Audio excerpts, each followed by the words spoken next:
forum. And to start the closure, I would like to give the floor to my friend, my colleague, the head of the Turkish delegation at the OCPA, Mr. Lantinok. So, Mr. Lantinok, you have the floor to start this closure, this official closure of this autumn session here in this beautiful city of Istanbul. Thank you. You have the floor.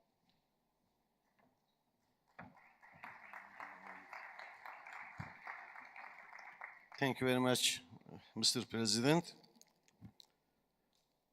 Sayın Başkan, değerli Genel Sekreter, değerli parlamenterler, kıymetli konuklar, 2 gün boyunca çok uzun süren verimli tartışmaların, yapıcı fikir alışverişlerinin ve samimi diyalogların ardından Agit Parlamenter Asamblesi'nin 23. sonbahar toplantısının son bölümüne memnuniyet içerisinde gelmiş bulunuyoruz. Türkiye Büyük Millet Meclisi ve Türk Delegasyonu adına hepinize katılımlarınız, katkılarınız ve göstermiş olduğunuz ilgiden dolayı en içten teşekkürlerimi sunuyorum. İstanbul bu toplantı boyunca yine tarihteki rolünü üstlendiği, fikirlerin, kültürlerin ve dostlukların kesiştiği bir diplomasi merkezi oldu. Parlamenter diplomasinin birleştirici gücünü, kıtaları, kültürleri ve düşünceleri buluşturan bu şehirde bir kez daha hep birlikte hissettik. Dün ve bugün Agit bölgemizi ilgilendiren en hassas konuları çok boyutlu bir bakışla ele almaya çalıştık. Bu asamblemizin ortak akıl ve diyalog kültürünün en güzel yansımasıdır. Geride bıraktığımız oturumlarda ele alınan konular sadece Agit Asamblesi için değil, uluslararası toplumun geleceği açısından da büyük önem taşımaktadır. Çatışma ve krizlerin arttığı bir dönemde parlamenterlerin samimi diyaloğu, karşılıklı anlayışı ve çözüm odaklı yaklaşımı hepimize umut vermiştir. Bu çabalar Agit'in 50 yıllık birikiminin geleceğe taşınması bakımından da anlamlı bir dönüm noktası olmuştur. Kapanış vesilesiyle bu toplantının başarıyla tamamlanmasında emeği geçen herkese yürekten teşekkür etmek istiyorum.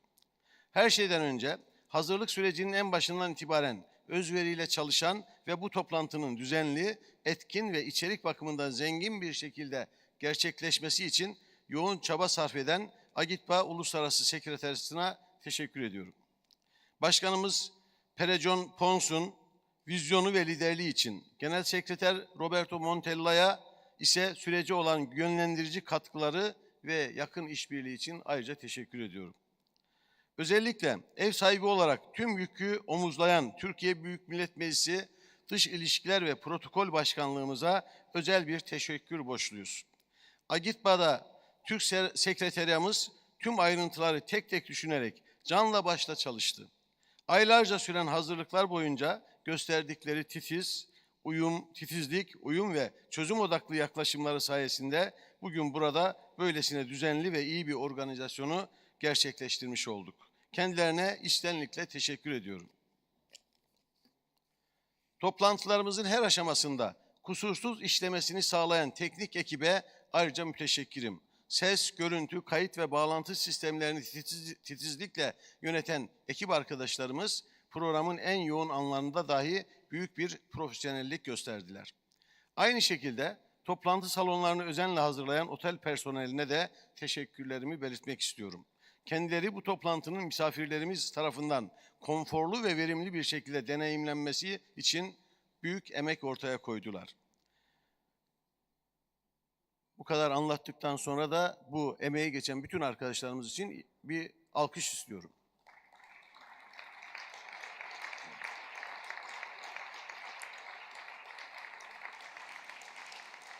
Evet. Sayın Başkan, değerli misafirler, dilleri ve düşünceleri birbirine bağlayan ustalıklarıyla programın görünmez kahramanı olan tercümanlarımıza da ayrıca teşekkür etmek isterim. Her konuşmayı büyük bir sabır, dikkat ve profesyonellikle aktarmaları sayesinde verimli bir iletişim zemini oluşturduk. Görev alan herkese, tüm paydaşlara bu toplantının Agitpa tarihindeki önemli etkinliklerden biri haline gelmesine katkı sundukları için gönülden teşekkür ediyorum. Tercümanları atladım ama tercümanlara da ekstra bir alkış herhalde onlar da hak ediyorlar diye düşünüyorum. Değerli meslektaşlarım, burada kurduğumuz dostlukların, paylaştığımız fikirlerin ve geliştirdiğimiz diyalogların gelecekteki çalışmalarımıza yön vereceğine inanıyorum. Yarın düzenlenecek Akdeniz Forumu'nda da akit ilkeleri doğrultusunda diyaloğu sürdürmeye, dayanışmayı güçlendirmeye ve barış içinde birlikte çalışmaya devam edeceğiz. Katkılarınız, sabrınız ve samimi işbirliğiniz için bir kez daha teşekkür ediyorum. Akşam yemeğinde İstanbul Boğazı'nın büyüleyici atmosferi eşliğinde bu güzel dostlukları pekiştirmeyi diliyorum. Hepinize çalışmalarınıza başarılar diliyor. Bugün ayrılacak delegasyonlara da güvenli bir dönüş temenni ediyorum. Hepinize teşekkür ediyorum katıldığınız için.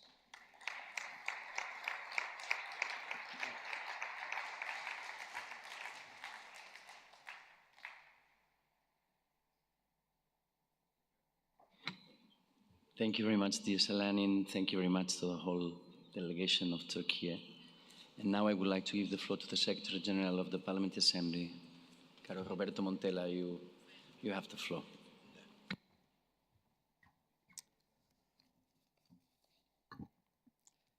Thank you very much. I'd like to join Salami in thanking all the people you have thanked, so no need of going through the entire list, but just to name yourself, Salami, for making sure that this event would take place here, and Ejem for the staff. Thank you very much for what you have managed to put together. I think Turkey has also inspired the Parliamentary Assembly in some of the activities we've taken throughout the last years, especially on migration.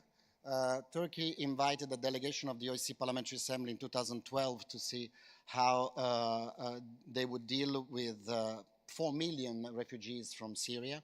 You never called them refugees. I remember at that time when we went to Şanlıurfa at the border with Turkey, you called them, the border between Turkey and Syria, you called them our Syrian guests, our Syrian brothers. This was an example also for Europe. You managed to take 4 million refugees, while in Europe we were discussing much smaller figures. You spend around 25 billion of your own budget, while Europe was promising you 6 billion to support, and the finance came way too late. The Parliamentary Assembly helped Turkey at that time by soliciting the attention of foreign ministers and speakers of parliament of the 57 countries to help Turkey deal with this tragedy. I think it was at that time also that we decided within the Parliamentary Assembly to establish a body, the Committee on Fighting Terrorism, or the Committee on Supporting and Dealing with Migration, because we saw the example of how Turkey dealt with that. Another example is exactly the Committee on Fighting Terrorism. You have been victim of terrorism in the past, and you have know-how. You have now a leader of the Turkish delegation who leads our Committee on Fighting Terrorism. I think on these two subjects you have been leaders, and you have been also inspiration for our Parliamentary Assembly. I think our friendship, the friendship between the OSCE Parliamentary Assembly and Turkey, is also built in difficult moments. In July 2016, there was a failed coup d'etat in this country. The last time I checked, the OSCE Parliamentary Assembly is against coup d'etats. We normally don't support them. And we came here with a delegation in August. We were the first delegation who came here in August 2016. We were received by President Erdogan, by the entire government. We spent 3 days. And we were with Turkey in a difficult moment without waiting for what would have happened in the country in those difficult hours when your parliament was bombed. But we were here, we were in touch with you in the very first hour, as soon as the very difficult times of your country. So I think in those difficult times, this is when you create strong friendships. It's been repeated many times during these days. Istanbul is a crossroad of civilization. It's also a place where culture meet and where you have understanding of dialogue. And I think this is another inspirational aspect I would like to underline, dialogue. Our Parliamentary Assembly bases itself on dialogue. We say that this is the trademark of this organization. I think here you have, and in these days, and I congratulate all the members, exactly have testimonied that. We have interacted, we have discussed, we have disagreed, but I think we've been inspired by the way also Turkey can be a bridge between different civilizations, different mentalities. Sometimes, and I represent an organization that stretches from Vancouver to Vladivostok, sometimes we have a little bit I would say, us in the West, what I call the virus that I call intellectual arrogance. We think we know everything, that we have understood everything, that we have the monopoly of the truth. And sometimes when you want to invest in dialogue, you have to be able to put yourself in the shoes, in the eyes, in the mentality of other people. And I think you do this very well here in Turkey. You are build bridges also with the most difficult challenges that we have now in security within the OSCE area. So of this I thank you, and I take inspiration also from what Turkey does in promoting dialogue. We are going to be in Vienna in 2 weeks' time. There is the Ministerial Council meeting of the OSCE. I look forward to working with the Swiss chair. Also Switzerland is a country that notoriously kind of understands the DNA of this organization, which has to build bridges rather than sever them. So we will look forward to working with the incoming chair. And you also have a Secretary General from Turkey, Feridun. You heard him speak yesterday. He's a very strong Secretary General. He's a person we strongly support. We appreciate the way he has started his mandate. I know sometimes when you want to be more innovative or when you make stronger initiatives, sometimes you also have, you encounter people who raise eyebrows. But in the Parliamentary Assembly, we've always advocated for a strong Secretary General, a Secretary General who speaks for the organization, who takes initiatives. So this Parliamentary Assembly will strongly support Feridun in his role. And I conclude, President Pere, thank you very much. This was your first meeting since you became president. You have really tried to be as inclusive as possible, as pluralistic as possible, gender balanced. You have given us also a roadmap with your governance paper. We look forward to supporting you, to working with you, and I thank all the members for the work that we've done here today. I'm very proud of the work that we do, and I look forward to continue serving you in the next years and continuing to do this good work that we do. Thank you very much.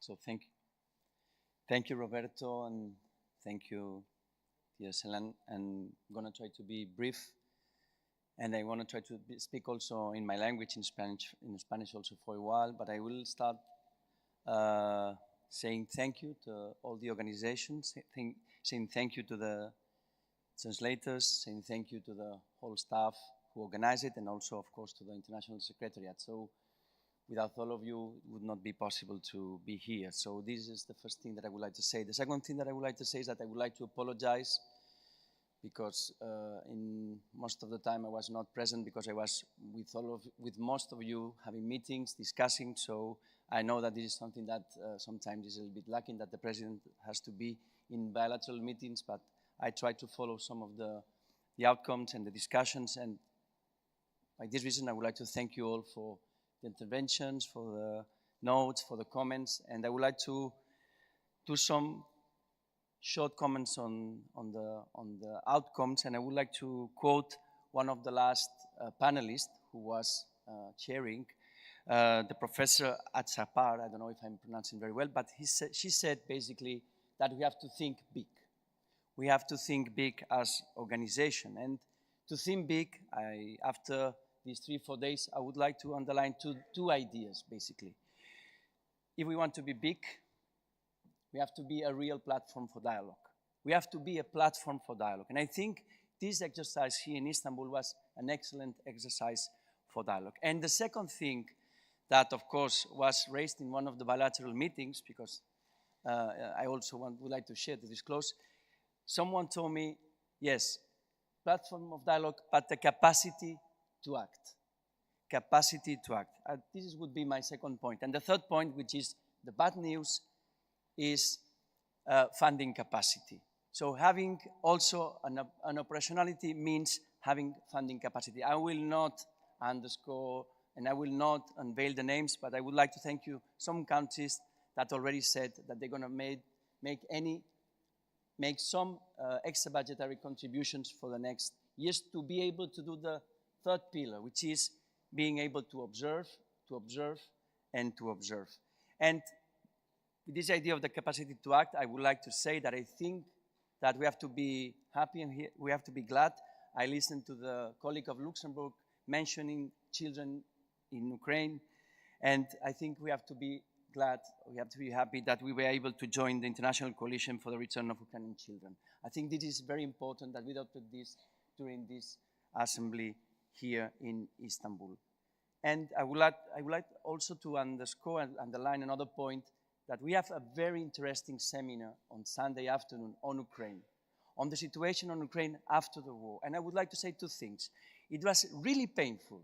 I know that for the Ukrainian delegation, it was really painful to speak about the future of Ukraine, knowing that there were some people who intervened from Kiev who told us, I'm not here because I have to be aware of my kids. So I think it's very important that we had this dialogue. And I would like to say one of the outcomes, only one because I don't have much time, but there were some panelists saying that the next threat, even when the conflict will be, the full-scale invasion will be over, is the threat of digital war. And then we have to be already working on this. This is also our capacity to act. One of my thinkings, one of my ideas that I've shared with some of you is that in Vienna in February, we have to devote time to this idea of techno-authoritarian democracies, that they are threatening us via the digital world. And I think this is one of the items that we have to tackle. I'm going to end with two things. I would like really to thank you again, the delegation of Turkey, for all the work. Really thank you. And I would like to recommend you a book. It's a story showing that this city is always, or has been always, an idea of bridges and bringing two worlds together. There is a book which is from a French author, Mathias Enart, in which there is the story of the Sultan Basayet, who sent a letter to Michelangelo, the famous Michelangelo, to build a bridge in the Corne d'Or, in the Golden Horn, in 1506. So this bridge was never built. This bridge was never done because in the end, this was a sort of legend among the histories of the last 500 centuries. But it shows something, that there is always a connection between East and West. And even at this time, there was a dialogue between the Sultan and the Pope, and of course, in this imagination of Michelangelo. So I think this is what we have to do. We have to try to build these bridges, like in this book, which is, of course, it's imaginaire, it's not reality, it never happened, but we're going to build these bridges. So thank you very much, and now it's time for the Bosphorus tour. Thank you.